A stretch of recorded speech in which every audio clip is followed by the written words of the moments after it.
One. Hello, and welcome to The Real American Revolution, a series of public television programming interviews with authors, historians, and scholars who focus on what really happened during our war for independence. My name is Randy Flood, and today my guest is author and historian John Maass. I'll be talking to John about his latest book, The Battle of Guilford Courthouse, A Most Desperate Engagement. Now, John is an educational staff member of the new National Museum of the U.S. Army at Fort Belvoir in Virginia, and he received his PhD in early American history at Ohio State University. And he's the author also of several books and numerous articles on early U.S. military history, including North Carolina and the French and Indian War, The Spreading Flames of War, which was published in 2013. Also, Defending a New Nation, 1783 to 1811, published in 2003. The Road to Yorktown, Jefferson, Lafayette, and the British Invasion of Virginia, published in 2015, and also George Washington's Virginia, published in 2017. Now, John is also an officer in the U.S. Army Reserve. So, John, I'm delighted to have you talk about Guilford Courthouse today. A lot of people don't know about Guilford Courthouse. So, thank you for being with us. Thanks for having me. Sure. So, let's begin. John, what led you to write about Guilford Courthouse? As I said, not a lot of people know about it, but it is a pretty important battle. So what led you to pick up the pen and do the research and make it happen? Well, I first got interested in that battle because I had moved to nearby Winston-Salem, and I was always interested in the Revolution, but for work, I moved about 45 minutes away from the battlefield, and my in-laws lived in Greensboro. So anytime that I could get over there to walk it and get some exercise and look around to see what the battlefield looked like, the visitor center, I became more interested the more I went over there. And my father-in-law was a big history guy too, and so he and I would walk it quite a bit and spend time together. And so it was one of these places that I'd known. I had participated in the several years worth of reenactments down there at Guilford Courthouse. And so I always felt like one of these days I'm going to get really into that battle. And so I decided that, I figured out that I'm not getting any younger. So I started to run out of excuses on why not to look into it. And really, as far as translating that interest into a book, one of my professors at Ohio State, who was on my committee, he once said to me, you never learn so much about a topic until you write about it, because then you start seeing, well, this author said this about the battle, but this author downplayed this, and they disagree about the number of troops or who was where. So you really have to start digging down way deep into the resources and the records to figure out what really did happen as best as historians can. Mm-hmm. Well, thanks. There's a number of books out about Guilford Courthouse, and of course battles that occurred in the Southern campaigns. What's new about your book? What makes it unique and different from other books that have been written about Guilford Courthouse? Well, you're correct. There have been several books about Guilford Courthouse. Probably the most recent one was by Larry Babbitts and Josh Howard. Right. Their book is very good. It gets deeper down onto the unit level than mine does. So whereas I talk about British regiments and American regiments and brigades, Larry and Josh really went down to the company level and what county the various militia units were from and where they were positioned on the field. They used archaeology. It was really a kind of a, no pun intended about archaeology, a groundbreaking book in that it was a very thorough account of Guilford. My story is a little bit more narrative driven than detail oriented on specific company level units. I think the pace is a little bit quicker but not to criticize them because they were trying to do their own thing. Sure. So I never kind of criticize a book for or criticize authors for doing something that they weren't really trying to do in the first place. Sure. And those guys came up with a great book. I also tried to look at a bigger picture. So much of my book is about the campaign leading up to Guilford Courthouse, whereas although Larry and Josh did provide a background for the battle, mine goes farther back into really starting with about the siege of Charleston. I cover a lot about Greene and Cornwallis. So I think people will find it to be a pretty straightforward beginning to end campaign history of the battle and the events that led up to it. Well, I know a lot of us historians are always interested. Our primary objective when we first open a book is to go to the back and look for documentation and resources. So let's talk about some of the sources that you use for this book. What sources really helped you with your research? Because I know you're a very fastidious researcher. So tell us about some of the sources that you use for this research.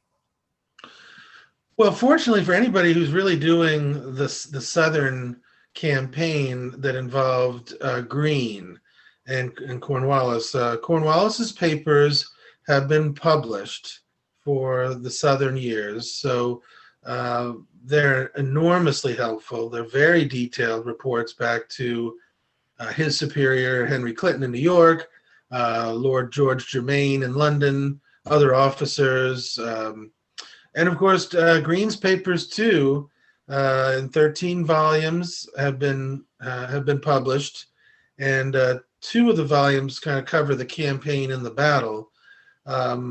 So those are enormously helpful.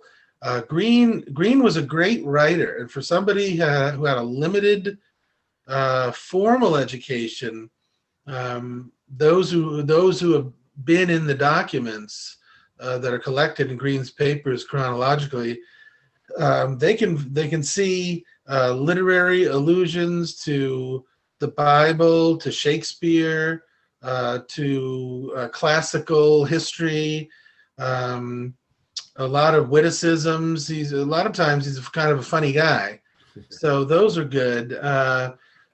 Colonel Tarleton, Bannister Tarleton, who was a central figure in the campaign and the battle, being Cornwallis's cavalry officer, his memoirs of the campaign in the South from 1780 and 1781, though that's readily available, although you have to use his account with a little bit of caution. It was written after the war ended, somewhat self-serving. There was also a number of Revolutionary War pension applications. About 40 or 50 years after the end of the war, there was a surplus budget that Congress decided to spend on veterans of the Revolution. And in order to claim that money, they had to file and sign with the court an affidavit stating what they did. And to prove that they had been in the war. Now, a lot of them are just basic information, such as, I mustered in Guilford County. I served under Captain Jones, then I served under Captain Wilson, and that's what a lot of them are. However, there's a decent enough percentage that it's worth mining under keyword search, that you can get some details that you won't find anywhere else. And I tried to use as many of those as I could find and quote from them. A lot of them described the battles, including Guilford.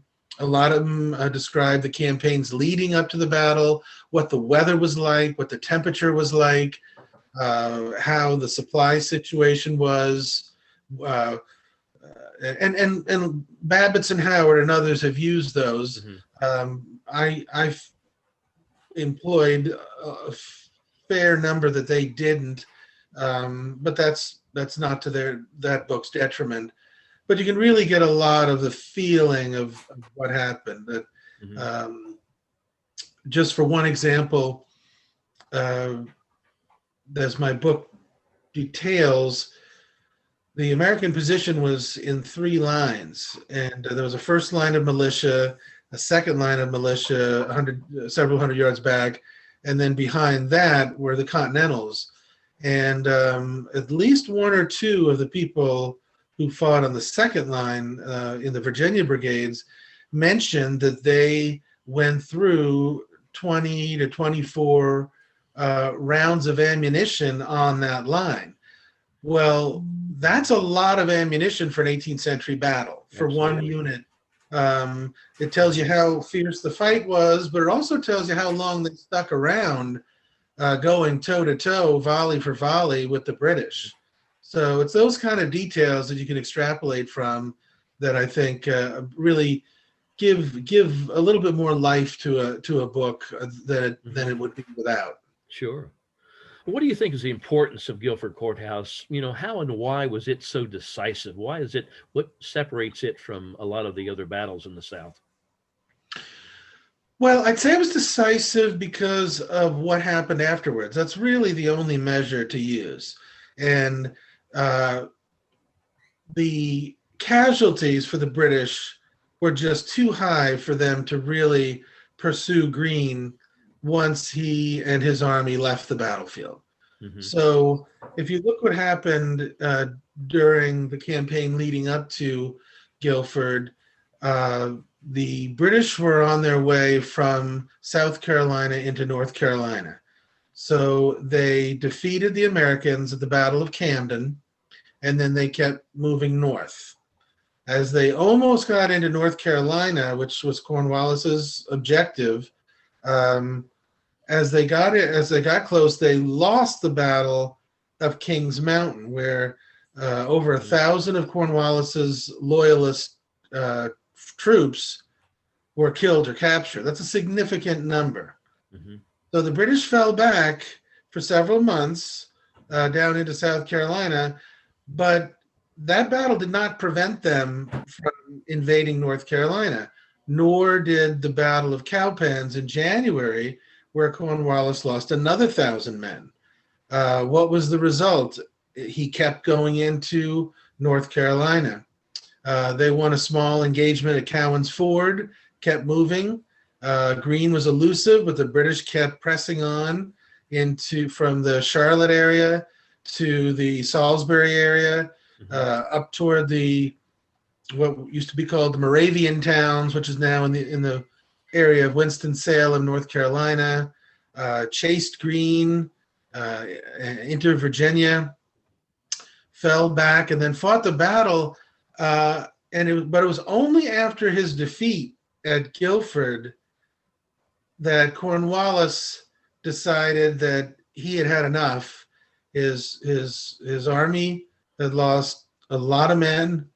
They hadn't been resupplied regularly for months, and so that's when they went to Wilmington, basically giving up the central part of the state that they had marched across and fought dozens of skirmishes in the one major battle at Guilford. Hmm. It forced Cornwallis to recognize that he was at the end of his rope, and eventually, soon after, they reached Wilmington in April of 1781. They were up in Petersburg, Virginia, by May of 1781. So 2 months after Guilford Courthouse, the British only had one small garrison in Wilmington, and that was it. Hmm. So I think that's where it really ended this notion of subduing North Carolina. Hmm. So that's how I hold it as being decisive. Sure. Interesting. Well, a lot of times when we're doing research, we uncover things in writing in our research that also that the public just doesn't know anything about, but all of a sudden are unique revelations for us. Is there something in your research that you discovered about the battle that's been completely overshadowed, or a story that simply hasn't been told that that viewers need to learn about? Well, I don't think I would say it was in the research. Um, excuse me. What I would say is my interpretation of some of the events and the facets of the campaign and the battle are different than some previous studies. For example, there was a part of the campaign when Greene had collected all his troops at Guilford Courthouse in February, not during the battle month, but in the month before the battle. Cornwallis was chasing him, and Greene realized he had to keep a river at all times between him and Cornwallis till he was ready to fight. And so Greene decided that he and his army were going to move back into Virginia to resupply, try to get more militia, more Continentals from Richmond and Chesterfield area. And so the pursuit of Greene by Cornwallis became known as the Race to the Dan. And I think that's been over dramatized quite a bit. Mm-hmm. I think a lot of historians, whether in biographies of Greene or accounts of the South and the Revolution, they make it seem as if everyone in the public was watching and following on CNN to see who was going to make it to Virginia first, or if Greene was going to cross the river. And as you well know, and I think most students of the campaigns and the Revolution know, news just did not travel like that, and it certainly didn't travel like that in the South, right? Because of roads and because of a lack of newspapers. So it was a very dramatic event. Don't get me wrong. There was a period of time where just hours separated the last of the American troops crossing the Dan River in what today is South Boston, until British troops caught up to the river, and sometimes during the 2 week or so race that the British would arrive in the American camps, the fires were still burning, and they could see each other 100 yards away. So another interpretation that I take, that I would say I really have not seen others adopt is, well, I'll phrase it this way. Most Greene biographers and writers on the battle or the campaign hold that when Greene and his army stopped at Guilford Courthouse in February, right then and there he decided, we're going to come back here in a month and fight a battle. I'm on put my troops here, and that all he had to do was figure out a way to get more troops and maneuver back there a month later, and then that's where the battle was. That's not true.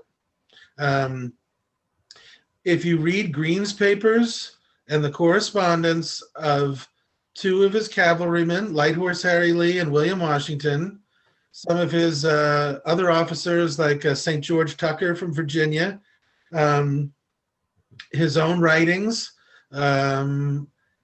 when even to as they were maneuvering between Hillsborough and kind of the High Point area, modern High Point, North Carolina, for a 2 week period, once Greene got reinforced with extra Continentals from Virginia and Maryland, and thousands of North Carolina and Virginia militia, by about March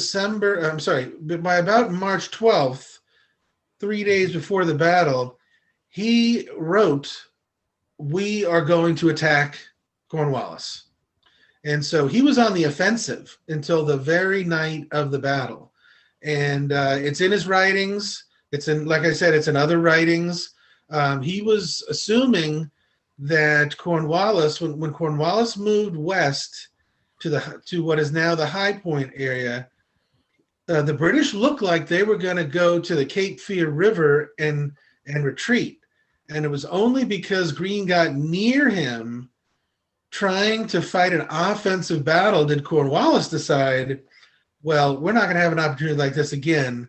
We're going to turn and fight too. And so Greene's scouts at 3 a.m. of the 15th advised Greene that the British were coming. And it wasn't until then that Greene said, okay, let's adopt this defensive position near Guilford Courthouse, which was a crossroad, and close to their fallback position on Troublesome Creek. That's when he decided to fight the defensive battle. Not the night before, not 3 days before, and certainly not in February. Interesting. Well, as a final wrap-up question, what's the one takeaway from your book? What's the one thing that everyone really needs to know about reading your book that differentiates it, that you'd like to convey to viewers more than anything else? Well, the battle was a traditional, even though it was in a wooded terrain, actually, a lot of it was. The battle was a very typical stand-up, knock-down, 18th century type linear battle. And it was really a fight between the two major British armies the two major armies, British and American, in the South. And even though by the definition of the time that the victor of the battle was the one that held the ground, Cornwallis really did not win that battle. And it says a lot about Greene as a commander, that he was able to orchestrate not only a defensive battle, but also a withdrawal under fire. But when I think when people read about the main part of the fighting, especially between the British Redcoats and the regulars from Maryland and Virginia, they'll really see that by that time in the battle, the Americans weren't running anymore. They weren't afraid, and especially the 2nd Maryland versus the 2nd British Guards fight in the swale below the courthouse ridge. That was quite a fierce struggle. And that's the kind of army that Washington and Greene and many people in Congress were trying to create, and they had done it in the South by Guilford Courthouse. Interesting. Well, John, that looks like all the time we've had today. So, John Maass, thank you again so much to talk about your book, The Battle of Guilford Courthouse, ladies and gentlemen, A Most Desperate Engagement. It's available at Amazon and at other outlets as well. It's an excellent book. To our viewers, thank you again for tuning in to another informative interview brought to you by The Real American Revolution. My name is Randy Flood, and my guest has been author and historian John Maass. John, thank you again so much for joining us today. Thank you. It was a pleasure. So we say so long for now and tune in again next time. So long.